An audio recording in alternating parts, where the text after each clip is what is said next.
This session is a focus on the United States, a country where some people have complained we don't make anything anymore. Well, of course, that's not correct. The United States is still a manufacturing nation. And I've got two very interesting experts to come up and talk to me about that and to discuss with you exactly what's going on there now. We have Dr. Susan Halper, who is a professor of economics at the Case Western Reserve University. She's a former chief economist for the US Department of Commerce and a former member of the White House staff. And we also have Danny Sebright, who is president of the US-UAE Business Council, that may well be known to some of you. Please, will you join me on the stage? I think the first question I would like to ask, and we can discuss, is that is there something of a resurgence of manufacturing in the United States? Are we seeing signs of that? And if indeed we are, is it one that is likely to continue? And is it one that may even predate the new president we have? Over to you, first of all. Yeah, no, I'm really happy to be here, and thanks for a generous host.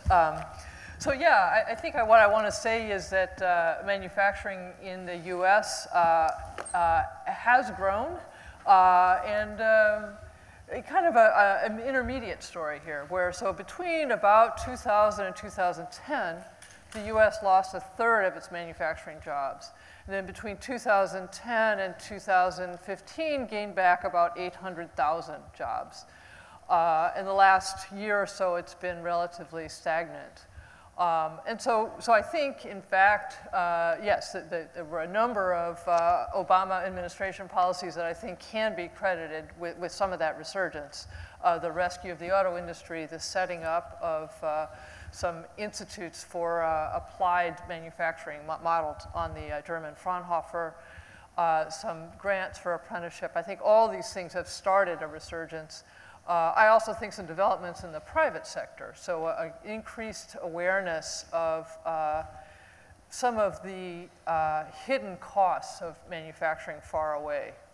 So in terms of lost connection between production and innovation, the impacts of reduced flexibility, increased lead time, that these are hard to capture in corporate accounting systems but are beginning to be seen. And so the U.S. makes about half of the value added in manufacturing that we consume.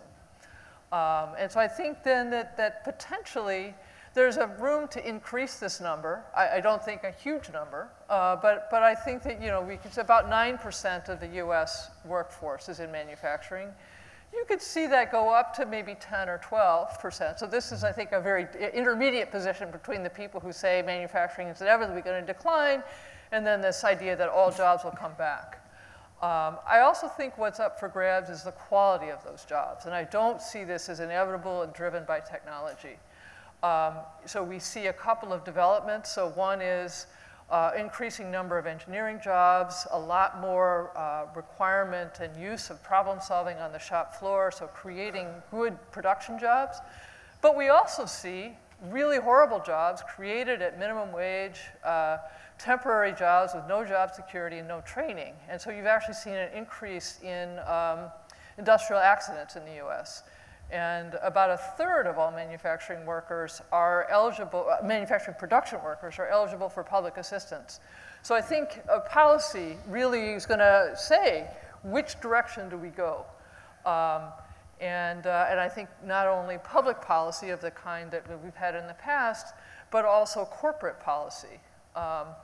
And can corporations actually recognize, get out of their silos and recognize the potential of some investments in training, in innovation? And I think this is true not only for the US, but also if we think about manufacturing inside other countries as well.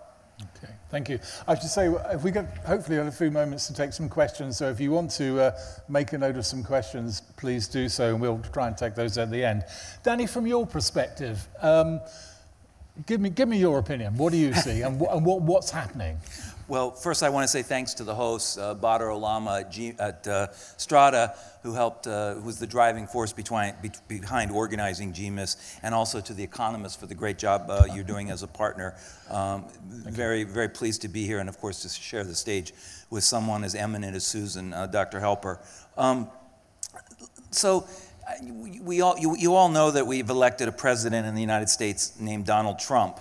And he won the election on the strength of his vision for making America great again. One of the problems with our election that occurred this time around, it was almost devoid of any really serious treatment of any of the issues. It was all political polemic, almost completely. A central component of Mr. Trump, or President Trump now's vision during the campaign, was restoring manufacturing jobs, perhaps to an almost idealized past of bringing back high-paying manufacturing jobs that just don't really exist anymore and have gone and have left the U.S. for a whole lot of reasons. Now that said, and to Susan's point, the U.S. does still manufacture a lot. Total industrial output increased more than 250% from 1980 to 2015. What's changed is the decrease in the workforce. And the workforce numbers have decreased for a number of reasons, but most probably, or most importantly, the trend of automation, to a lesser degree outsourcing, and to a change that's occurred in our education system, which we could spend a whole session on, in my opinion. In any case, guided by this powerful idea of bringing back U.S. manufacturing jobs, President Trump appealed to a segment of our population who was really, that this really captured their imagination. He's made a series of new appointments. He's issuing executive orders, statements since his election that will have a dramatic impact, although not entirely predictable how that impact will play out over time on industry itself. And as we go through the discussion, I could take a couple minutes to talk about my view of some of the opportunities, some of the risks that are in play from a political and an overall economic standpoint. But I'm going to tell you right up front that I don't agree with a lot of what is coming, the political rhetoric that's coming out at the moment. So we'll stop there. I'm sure we'll get further on there. So we could be looking at a much more inward-looking America, one that looks to itself much more. What are going to be the implications then for other countries wanting to do business with the United States and to trade with the United States and to invest in or indeed attract investment from the United States? Dr. Helper.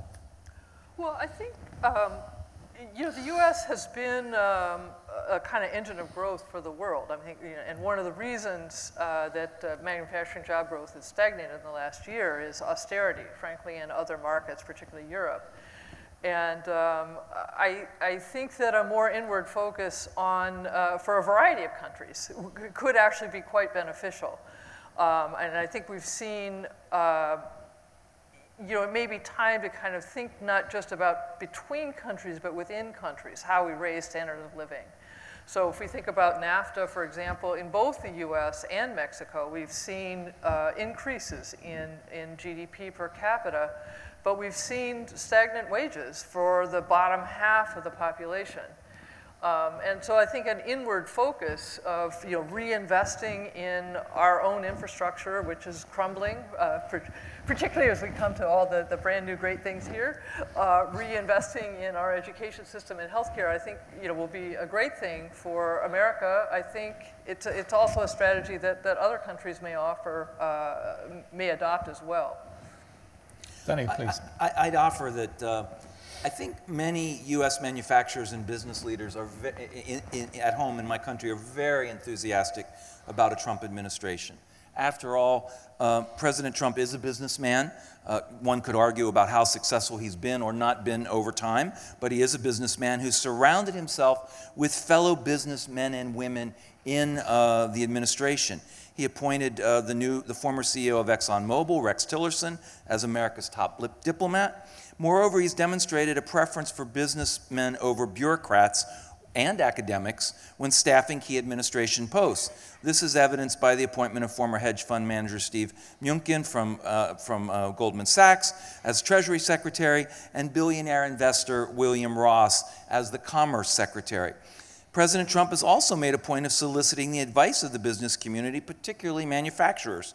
He's held meetings with automotive firms, retail chains, drug companies, airlines, and many other industry groups since becoming president. Most notably, he created a national manufacturing council comprised of 28 leading CEOs to advise him on issues such as infrastructure, tax reform, and workforce training, all the issues that are going to affect our manufacturing policy for the future. I have a number of my member company CEOs who sit on his National Manufacturing Council, and it's very interesting to start to hear some of the vignettes or that are coming out of those meetings. Both inside and outside of meetings with manufacturers, President Trump has promised to roll back regulations and streamline regulatory approval processes. This, along with tax reform, are the two issues, or the two suites of issues, in my view, that our industry is most interested in what President Trump is going to do. And obviously, our stock market is very interested in this, and that's why it's over 2,000-point gain since President Trump has become president. Okay, so you've got a rollback in regulation promised, tax reform promised, all very popular things for businessmen. But can he deliver? Can this be delivered? Well, on environmental policy, he's doing it right now. We just had, in the last few weeks, the expedited construction of the two controversial pipelines, Keystone XL and Dakota Access. He's already staffed the EPA with basically someone who doesn't believe climate change exists or is caused by the human condition. So the executive orders are flowing out of the White House in a number of these areas. And maybe Susan has some more detail on some of that, but it's astonishing the number of things that he's going to try to do in this area. Now, can he bring Congress along from a budgetary standpoint, and especially after the failure of the health care bill last week in Congress? That's the big question mark that's now starting to emerge in Washington. So that was a pointer, do you think, for more trouble to come? It is definitely going to challenge him with what he wants to do with tax reform, because he's lost a lot of political capital. Paul Ryan has lost an incredible amount of political capital over the debacle of health care reform. Susan, what do you think? Well, I think that, as Danny said, I think it's a sort of a vision, a problem definition that won Trump the presidency. But I think his execution has been challenged, and I think also some of the things that he wants to do are quite damaging, perhaps, to some of his own supporters. I actually think you take the issue of regulation. Regulation has costs, but it has benefits as well. I mean, the studies have been done that usually the benefits are 2 to 3 times the level of the costs. Even from a business competitive standpoint, companies make plans, and I worry about our auto industry. I mean, one of the things he wants to do is roll back our corporate average fuel economy, the planned increase and stringencies of those things. That part of what that was doing was making our economy look like the rest of the world, and help us compete in design cars that could compete in Europe, compete in places with higher gas prices. I think that's it's going to be difficult and perhaps damaging in the long term to our companies to be doing that. I also think there's this kind of make America great again in a way. You could take that as we're going to make America great and the world great, or we could be a kind of xenophobic way of, we're going to do the U.S. at the expense of other countries. And I think too much of the policy has been at the expense of other countries. Well, I don't think that's a necessary thing, but that's the way he's done it. Well, he said he's going to level the playing field for U.S. manufacturers relative to foreign competitors, particularly those in China. So there's a real anti-China thrust to this as well. He promised to get tough on China. His his appointment of outspoken China critic Robert Lightser as U.S. Trade Representative, and Dr. Peter Navarro is author of a book called Death by China. He's head of the newly created National Trade Council, and he says he's going to be true to his word on this. So the working against China, and it's really, as an American, for me to hear Chinese leaders talk about open and free trade in a way that I always thought was what America and Europe led in the world, for now that to be sort of the Chinese government leading that trend, and America wanting to be closed and shut down free trade, is really, really troubling. So I guess what I'd like to do is sort of think about a third way of trade. Can we actually have trade that really promotes innovation so that the best products from around the world can find their markets, as opposed to a trade that's based on who can exploit their workers the most? And I think if you look at trade agreements, they do a couple things. One is they reduce tariffs, but there's a lot of protection in these agreements for certain interests. If it was truly free trade, they wouldn't be 3,000 pages long. So they have protection for investors. There are special courts, the investor-state dispute resolution system. There are, and a lot of it benefits U.S. manufacturers, particularly in pharmaceuticals, who are allowed to keep their data private, raising pharmaceutical prices around the world. And yet, really not very many protections for workers. Can we actually change that? I mean, I think this is where Trump, his promises and his proposals may find some conflicts. I think if I could, one last point on the appointments. We're 60 days into the administration.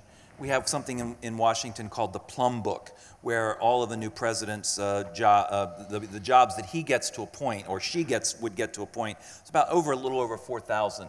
We have a few heads of the main departments appointed and confirmed by the Senate, and that's it. We don't have any deputy secretaries. We don't have any undersecretaries. We don't have any assistant secretaries. So just as an example, there's no one from the U.S. government at this conference this week. I mean, there are a few folks from the U.S. Embassy here in Abu Dhabi observing, but there's no official U.S. representative coming out from Washington to take part in what is a really, really important thought leadership conference on the future of manufacturing and the efficiencies and the sustainability of manufacturing. Because we don't have anyone in Washington from the political level that's in the job officially, that's confirmed in the job by the U.S. Senate, and able to come out and go to foreign countries and go to conferences like this. So we're really hamstrung. And the process is going to be really delayed all through the summer, in my view, into the fall. And the Trump administration is really getting off to a slow start in that regard. If I can pick up on that one then. So if you are running an overseas company outside the United States, and you are hoping to enter the US market, or you're hoping to attract investment from the US into your own market, I mean, who do you talk to now? Who do you listen to? Where do you go? I mean, what kind of position are you in? How would you advise somebody in that position what I'm to do? going to let Susan answer first as a former official from Commerce on White House. Oh, darn, I was going to pass it to you.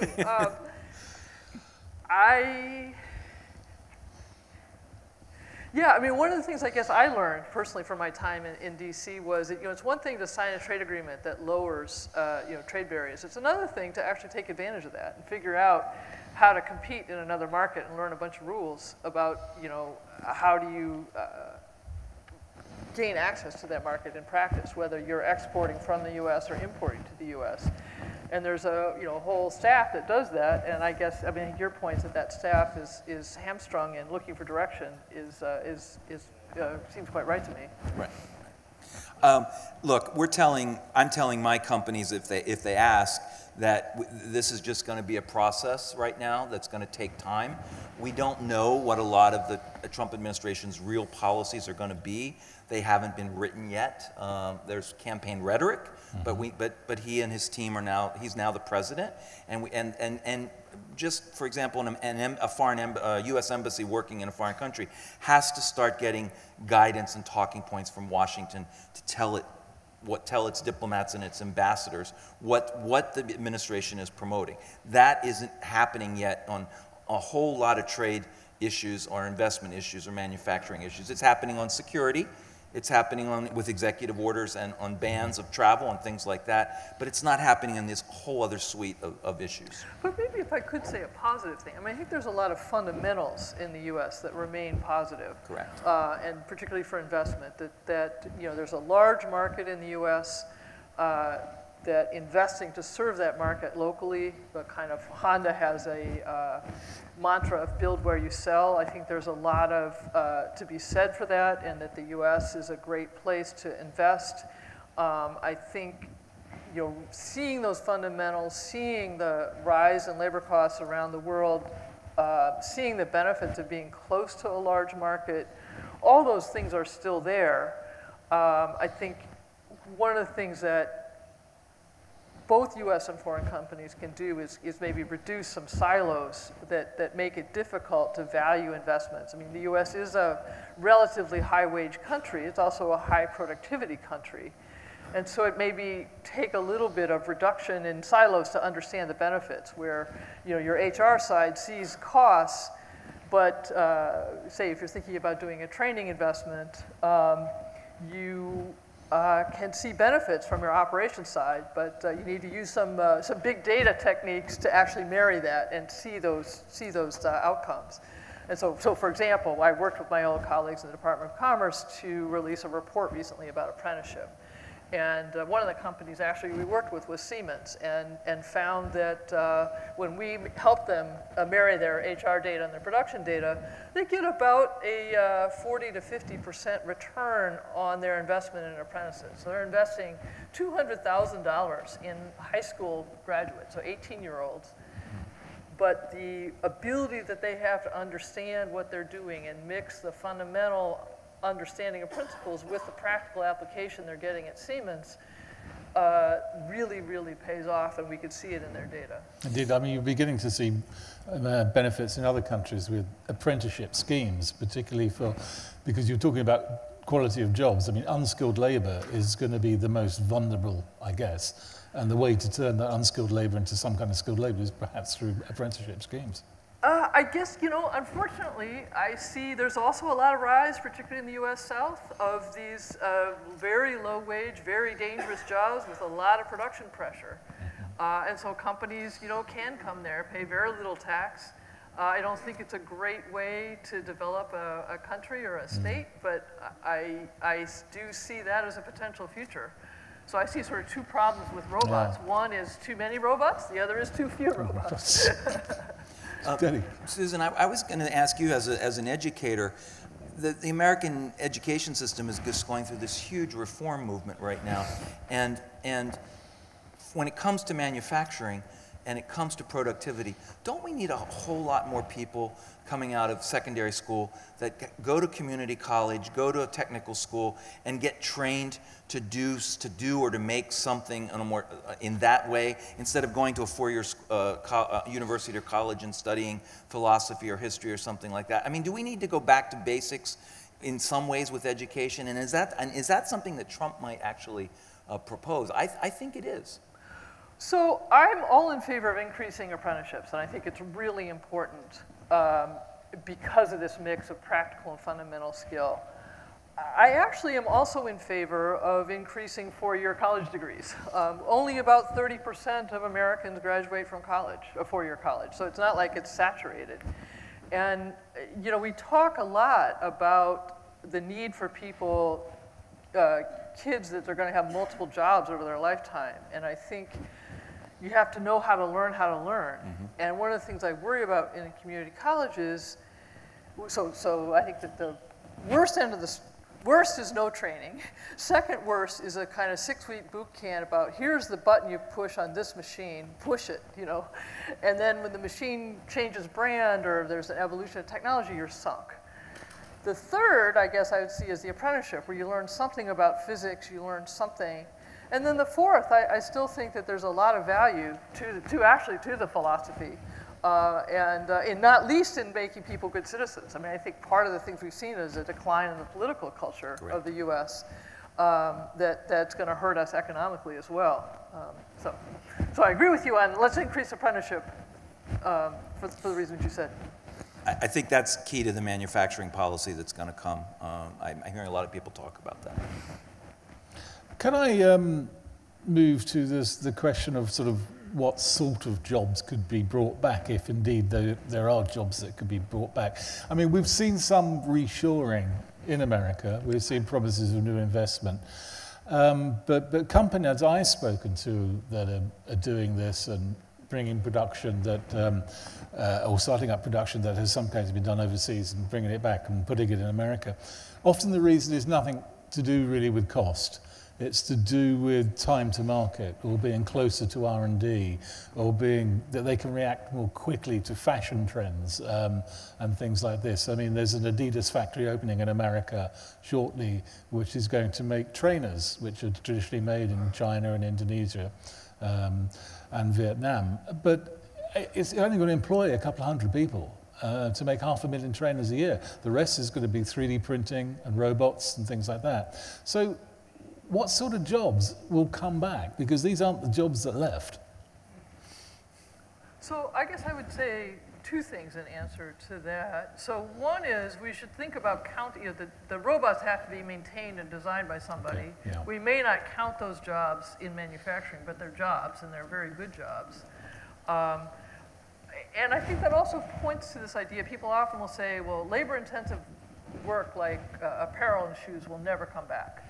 And I think the issue of recognizing the true cost of lead time is really important. And the cost of lead time is not just that you're carrying inventory for a few weeks. It's also that you have a lot of scenarios. You know, do people want the red ones or the blue ones? Are the polka dots going to sell? Is it size 12 or size 15 or whatever? And so being able to build to order, you can dramatically cut. Often you need to produce maybe a third of what you were producing before. So even if the cost per unit is higher than in the US, you're producing only a third as much. So your total cost falls. So that's one point about the kinds of industries that can come back. I think that and so then I think, yes, let's make sure that we count all the jobs that come back, including these robot maintenance and robot design jobs. Could some of those jobs be all service related? Because you often see, I mean, you go into a modern car factory today and you think, is it lunchtime? I can't see anybody. And yet there are a lot of people employed in ancillary services and businesses. Yeah, I mean, I think there's a number, so I think this is an important, so I guess maybe to elaborate on my point that, so there's too many robots and too few. So to deal with the productivity consequences, there's a whole variety of things that you could do. So one is we could sort of start again to think about cutting working hours. And we haven't really cut, it's been a 40-hour week in the US since the 1920s. A second thing we could do is train people so that they can go on and do more things. We can create new occupations, personal trainer and things like that. I also think that there's a point at which a lot of companies don't adopt robots because they can get labor so cheap. So these examples of these temp jobs that pay $8, $9 an hour, particularly in Alabama and Mississippi, I think that's actually not a great development, but it's one that we're seeing. And so I think that what we need to do is actually capacitize the workers, think about increasing bargaining power of workers, and also help small companies learn how to adopt robots. That we have a lot of small companies, and this I think is a challenge for lead firms. If you think about the private sector, I mentioned some of the silos in investment, valuing investments and training for workers. There's also silos in terms of valuing investments in suppliers. That too often, purchasing agents are incentivized to, who's got the low piece price, can we switch, whatever, and not value the opportunities for co-development, collaboration, et cetera. And so I think American companies or companies in the US are going to find themselves hamstrung a bit by the weakness of the small firm sector in the US. Susan and I talked about this a little bit before. I believe largely these jobs are not going to come back, largely. The jobs that left. Other jobs could be created and come to the US or be created in the US. And I think this is going to be the principal difference between Trump's rhetoric and the political reality that has to be dealt with and has to be reconciled, if you will. And with manufacturers and with big companies, as Susan was saying. The common interest here in the growth of manufacturing, Trump's political statements are, his stated metric for success is numbers. Whereas for the manufacturers and the companies, it's going to be about productivity, it's going to be about efficiency, it's going to be about bringing robots in some cases, or automation, if you will, in some cases, or AI. But to keep them competitive in the global marketplace overall. And there's a mismatch there between what Trump has said politically in the rhetoric and what really is where American manufacturing needs to go. So that's what we have to figure out. And I think a third metric is wages. We're actually at pretty close to full employment, about 4.9% unemployment, which really can't go a lot lower than that. So I think the real metric that people should care about is the quality of the jobs. We've seen actually fairly stagnant incomes, as I mentioned, for the bottom half of the population. What can we do to bring those incomes up? And I think it's, productivity growth is always nice, always important, but also thinking about what are we going to do on the bargaining power side. Just to throw it out a little bit more openly, though, so is manufacturing still important for countries that want to develop and grow? Is it still something worth pursuing? Or could you say, no, actually, we'll look to services? I mean, from the experience of America, is it worth doing? And what should countries do to do it? What would you suggest? So I would say that, in the US, about 9% of employment is in manufacturing and about 12% of GDP. And as I said, I think we could increase that slightly and should increase it slightly. Germany is actually at about 20% of GDP in manufacturing. I don't know if the US can go that high, but maybe we could be, 15%. But that's still a sector about the size of healthcare in the US. So I think it's an important sector, and it's important to have government and I think also corporate policies that work to improve both the supply side and the demand side, to coordinate improvements. So if you train people and there's no jobs for them, that's a problem. If you want to create jobs and there's nobody trained, that's a problem. So let's do it together. Government can help a lot with that. But I think it's only one sector. And so you want to do similar policies and think about the supply side and the demand side and agriculture and health and education. So it's a key sector, but it's not the all-important sector. And there's key aspects of these other sectors. You said agriculture or healthcare, where manufacturing is critical as well. Right. And I absolutely believe that manufacturing is critical and important to America's growth for the future. We just have to get it right. To the point about labor, we need to be working more on sort of the high-tech, high-end of certain things. And that comes back to a sound education policy. I mean, there's just some of these pieces all have to be brought together. And quite frankly, the leadership on this has just been very uneven over the last 20 years. We've gotten lost in America. And I also think that the sustainability piece, that manufacturing has a really important role, that, in some extent what we're talking about is moving away from an oil-based economy to a manufactured energy economy. So manufacturing wind turbines, manufacturing solar panels, that's actually, you could create many thousands of jobs doing that and changing the economy around. We need a different built environment that's built to minimize energy use. So both renewable energy and energy efficiency, I think there's a huge opportunity around the world in redoing a built environment to allow us to use less energy. And I say we got lost. We got lost, in my view, from a public policy standpoint. A great presentation this morning by GE. I've been to the Minds and Machine Conference. I've been to some of the American companies are on the cutting edge of doing some really, really amazing stuff. So they're pushing ahead appropriately and rightly. Maybe we need to get the regulation of that right in some areas, but in my view, it's the public policy piece that we need to work on. That's interesting, because I would disagree. I don't know. So I'm willing. So public policy needs to be. I think Obama did some stuff that started not at the scale of the problem. But I also think that a lot of the problems actually are, I would lay at the feet of corporations, that this kind of quarterly focus on profits, has really hamstrung American companies from making long-term investments, either in their workers or in suppliers. They haven't been willing, and the markets haven't been willing to value investments in human capital or supplier capital in the way that they have valued an acquisition. And so I think we've seen a lot of financial engineering and not as much investment in actual physical things. You go to supplier factories and you see equipment. And so actually the average age of manufacturing equipment in the US is the highest it's been since the 1940s. So we have a lot of really old equipment, even at a time when there's all kinds of opportunity to really upgrade. Maybe when Mr. Trump changes all the tax policy and all that money that's overseas, it can be repatriated home with very little tax. Maybe that'll be reinvested then into... I don't see it. No, because it's not, there's no quid pro quo. It's like, here's a bunch of free money, it comes back. Why would it be necessarily being reinvested? I mean, we've done this before.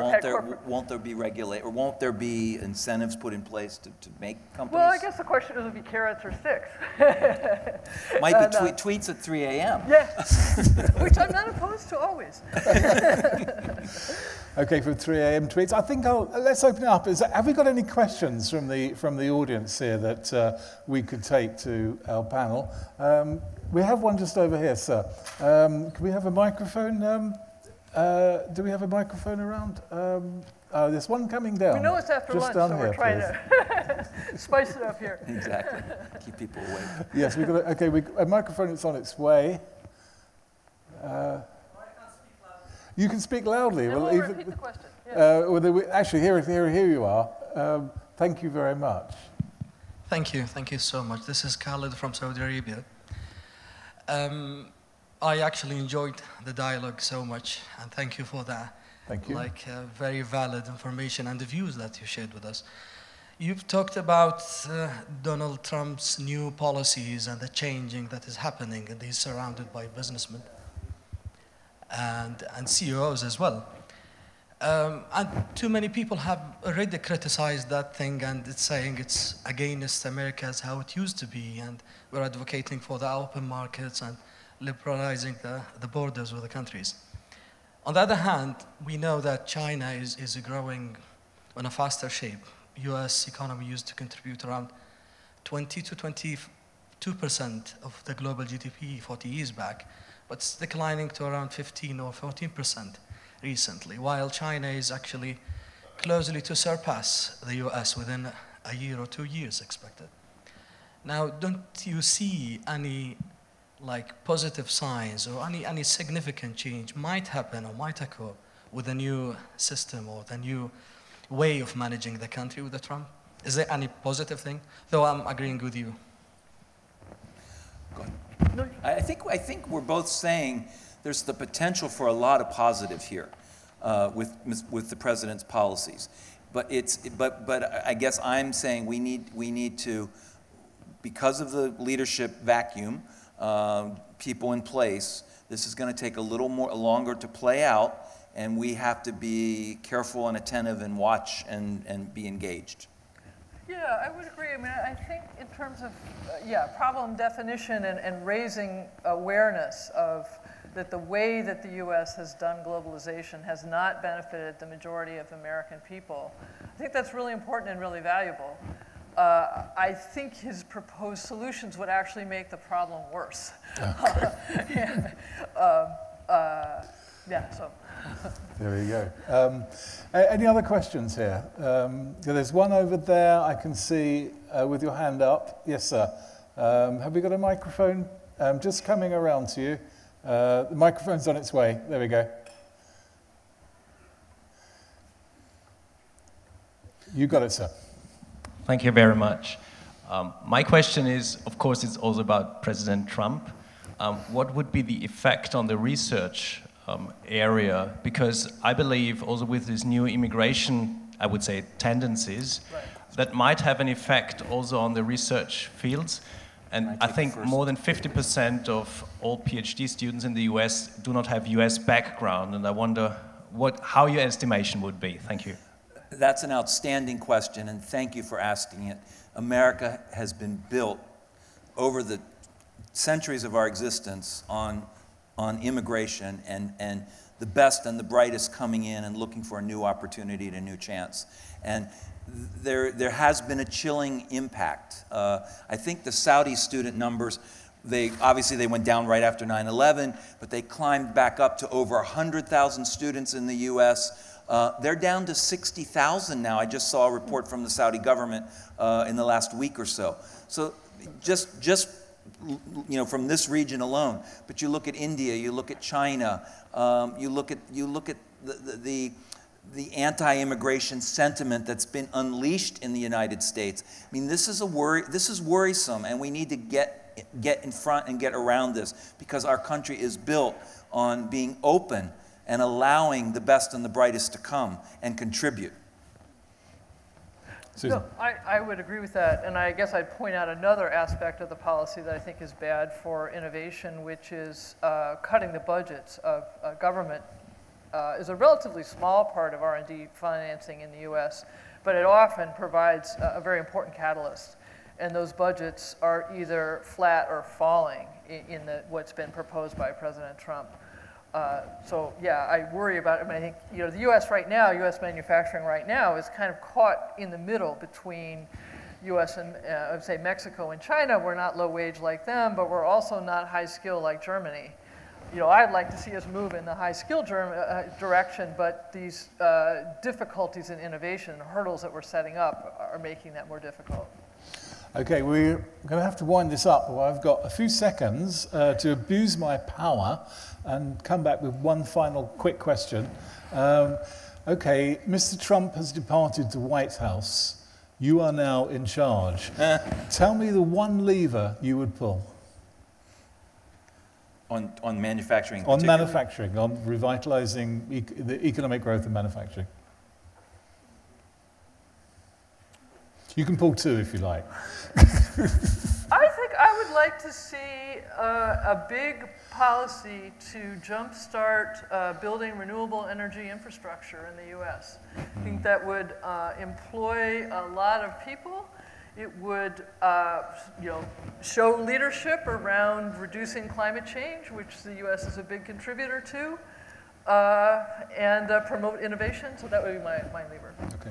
For me, it's all about education, and I think why Democrats and Republicans got into the situation that they are today with the Electoral College and the votes and job loss and everything else is because we've lost our way on retooling, helping people, help re-educate folks when if sectors have disappeared or jobs were exported. We need a more comprehensive policy for how we train and educate not only our youth, but middle-aged people who lose their jobs and train them into new career fields for the future. And it's got to be comprehensive. And it's got to be a federal government policy in conjunction with the state governments. That's terrific. Now we're right out of time. Everybody please join me. A big round of applause. Susan and Danny, thank you very much indeed.